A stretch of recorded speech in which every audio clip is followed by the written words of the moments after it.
В Нерюнгри выпал обильный снег. В Алданском и Нерюнгринском районе ожидается шторм. В преддверии холодов жители одного из домов в Якутске остались без отопления. В чем причина? Консультации пульмонолога, гериатра и эндокринолога. В Якутске проходит ярмарка здоровья.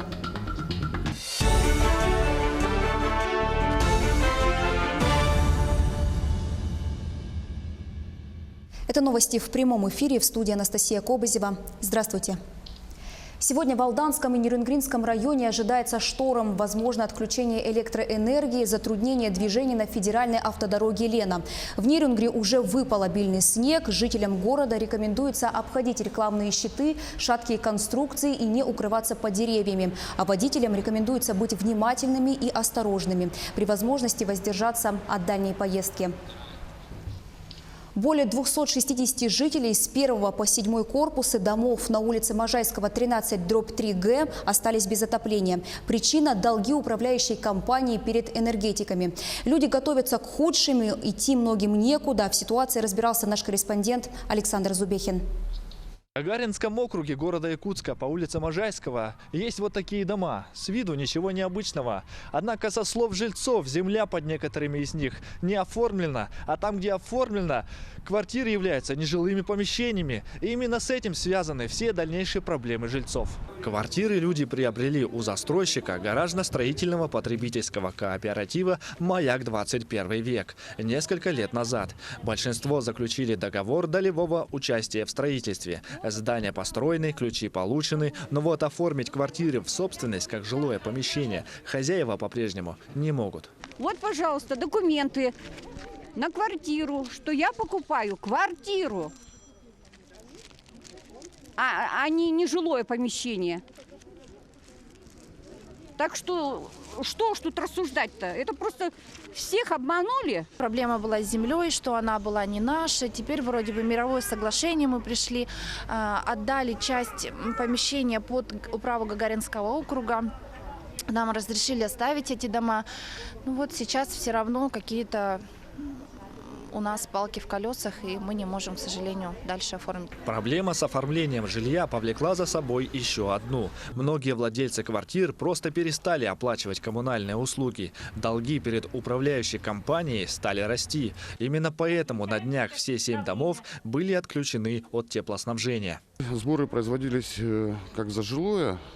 Выставляются счета по объему, по площадям, как за нежилых.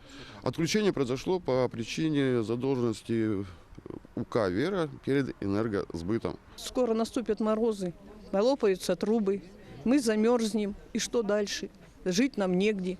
Куда нам выходить? Некуда людям идти. Грудной ребенок только недавно родился. В управляющей компании считают, проблему можно решить лишь на уровне администрации столицы. Мэр может посодействовать законному решению данного вопроса по переводу из нежилого в жилое. То есть будет реструктуризация долга, «Вера» погасит долги, и проблем с энергосбытом, со всеми энергоснабжающими, водоснабжающими организациями сойдут на нет. У энергетиков другое мнение. Перевод помещений из нежилого в жилое не решит проблему с долгом. Задолженность этой управляющей компании составляет более 20 миллионов рублей. Теплоснабжение и водоснабжение может быть восстановлено только при полной оплате задолженности. Перевод помещений из нежилых в жилых не решит проблему оплаты задолженности. Сам по себе долг не пропадает от того, что помещение из нежилого стало жилым. Кто виноват в этой непростой ситуации, разбираться придется правоохранительным органам и уполномоченным лицам в рамках дела о банкротстве управляющей компании «Вера», которая сейчас находится в арбитражном суде Якутии. Но пока суд до дела, ясно одно – зима на пороге, а тепла в квартирах нет. Александр Зубехин, Георгий Григорьев, Григорий Охлопков, Якутск. У россиян появится дополнительный день отпуска специального назначения. Раз в 3 года каждый работник получит право взять 1 день за счет работодателя на прохождение диспансеризации. А у людей пенсионного и предпенсионного возраста таких дней будет 2. И не раз в 3 года, а ежегодно. Закон был разработан группой депутатов Госдумы. В нем уточняется, что по письменному заявлению сотрудников работодатели должны будут освобождать их от исполнения трудовых обязанностей на 2 или 1 или 2 рабочих дня, сохраняя за ними должность и средний заработок. Закон вступит в силу с 1 января 2019 года. В действующем же законодательстве прописаны только обязательные медосмотры для отдельных категорий сотрудников. Например, для работников здравоохранения, образования, торговли, пищевых производств, специалистов, чья деятельность связана с источниками повышенной опасности. Еще один законопроект рассмотрят в Госдуме. Он направлен на повышение уровня правовой защиты туристов. Туроператоры будут обязаны выдавать гражданам документы, подтверждающие факт оплаты отеля. Отметим, что сейчас законодательство не содержит норму об обязательном подтверждении перед туристом факта оплаты гостиницы. Наличие у туриста ваучера не свидетельствует об оплате гостиничных услуг и не гарантирует, что человека заселят в отель. За нарушение этого правила установят административную ответственность. Законопроект позволит избежать туристам незапланированных затрат на оплату отеля. К другим темам. Во Дворце детского творчества города Якутска проходит 2-й республиканский конкурс «Лучшая общественница». Сейчас там работает наш корреспондент Елизавета Васильева. Елизавета, здравствуй. Что происходит во Дворце детства? Анастасия, здравствуй.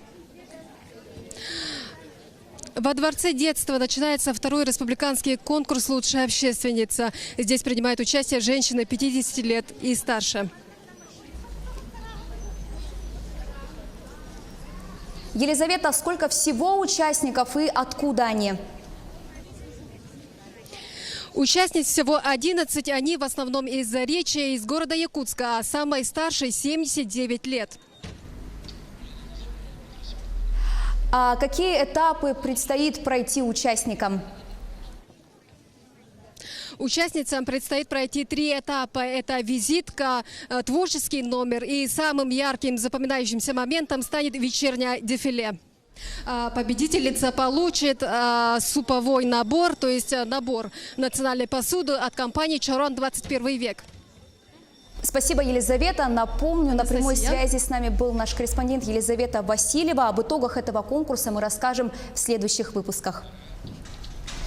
4-й ежегодный республиканский декадник практической психологии стартовал в Якутске. Он проводится 2 дня. 37 ведущих психологов, коуч-тренеров, психотерапевтов, психиатров республики проведут мастер-классы и семинары.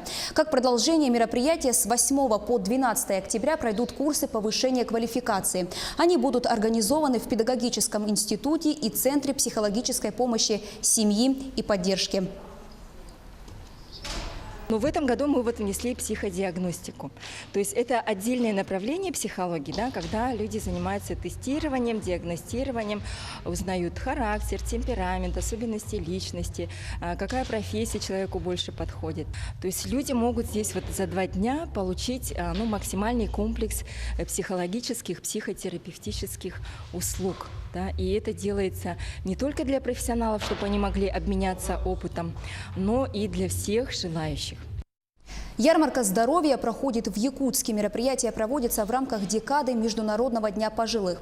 Каждый год он охватывает около 400 пожилых людей. Подробнее в сюжете нашего корреспондента. Бесплатно проверить свое здоровье. Ежегодно такую возможность для людей преклонного возраста предоставляет ярмарка здоровья. В работе задействовано около 20-30 специалистов. Организатором ярмарки является Республиканский центр медицинской профилактики совместно с Министерством здравоохранения. Есть кабинет остеопороза. Это тоже одна из проблем людей старшего возраста, где наши специалисты из Северо-Восточного федерального университета, во-первых, проведут денсинометрию, то есть проверят хрупкость костей. В этом году формат мероприятия отличается от предыдущих. Кроме привычных процедур и обследований, добавились консультации пульмонолога, гериатра и эндокринолога. Также свою работу начинает окно Центра персонализированной медицины.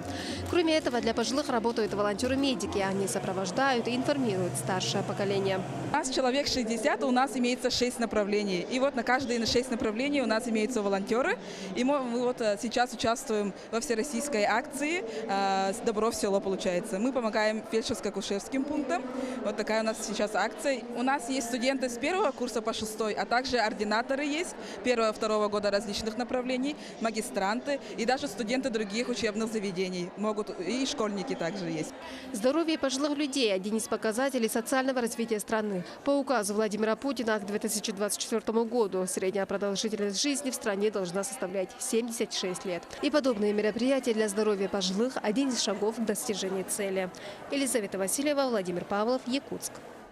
В Якутске парковка рядом с домом правительства номер 2 будет открыта для всех. Глава Якутии Сен Николаев поручил демонтировать шлагбаумы. Об этом он сообщил в своем инстаграм-аккаунте. Отметим, что в этом году 22 мая был открыт сквозной проезд через улицу Кирова. Экспозиция «Гарри Поттер. История магии» в Нью-Йорке знакомит посетителей с миром чародеев. На ней наряду с другими артефактами представлены рисунки и автографы писательницы Джоан Роулинг, рассказывает Сергей Берец. Благодаря открывшейся в Нью-Йорке выставке непосвященные маглы получат возможность приобщиться к миру волшебства, созданному Джоан Роулинг. Шоу под названием «Гарри Поттер. История магии» соединило устное народное творчество, литературу, изобразительное искусство и кинематограф. Многие экспонаты впервые представлены широкой публике, говорит куратор отдела графики исторического общества Нью-Йорка Роберта Олсон.